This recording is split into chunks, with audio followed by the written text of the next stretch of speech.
আচ্ছা, আপনারা এক কথায় যদি বলি যে বলেন তো দেখি মুসলিম পরিবার কাকে বলে, কি উত্তর হবে? আরে এটা এতক্ষণ উত্তর দিতে এত কষ্ট হয়? যেই পরিবারে ইসলাম আছে এটাই মুসলিম পরিবার। সহজ। এক কথায়। যেই পরিবারে ইসলাম আছে এটার নাম কি পরিবার? মুসলিম পরিবার।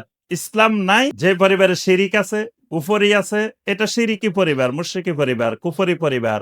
যেই পরিবারে ইসলাম আছে এটার নাম মুসলিম পরিবার। ইসলাম আছে বুঝবেন কেমনে? এই পরিবারে ইসলাম আছে এটা বুঝবেন কেমনে? তার আগে সবার আগে জানতে হবে ইসলাম কাকে বলে, ইসলামের সংজ্ঞা। ইসলামের সংজ্ঞাটা কে বলবেন? একজনে বলেন দেখি। তাহলে এই সংজ্ঞাটা যে পরিবারে আছে এটা মুসলিম পরিবার।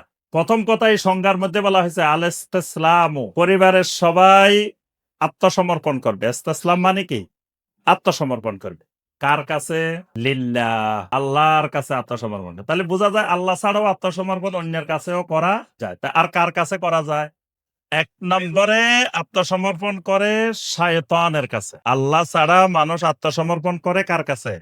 শয়তানের কাছে। এই জন্য পৃথিবীতে মানুষ দুই ভাগে বিভক্ত, কেউ আউলিয়া উল্লাহ, কেউ আউলিয়া ও শয়তান। কেউ আল্লাহর বন্ধু, কেউ শয়তানের বন্ধু। এবাদতও পৃথিবীর মানুষ দুই ভাবে করে, কেউ আল্লাহর ইবাদত করে, কেউ শয়তানের ইবাদত করে। পৃথিবীর কেউ ইবাদত মুক্ত না, সবাই ইবাদত করে। এই জন্য আমি ওই সব জায়গায় জিজ্ঞাসা করি যে ফজরের সময় আজান হয়েছে, আজানের পরে কেউ উঠি সলাত আদায় করছে, কেউ উঠি সলাত আদায় করে নাই। তা আমি যদি বলি ভাই ইবাদত করছে কে, উত্তর কি হবে? তো অধিকাংশ মানে সবাই কয় যারা নামাজ পড়ছে তারাই ইবাদত করছে। আসলে না, দুই পক্ষই ইবাদত করছে। যারা ঘুমায় রয়েছে তারাও ইবাদত করছে, যারা উঠি সলাত আদায় করছে তারাও ইবাদত করছে। দুইজনে ইবাদত করছে। কেউ ইবাদত থেকে মুক্ত না।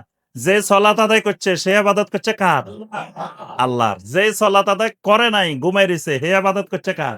শয়তানের।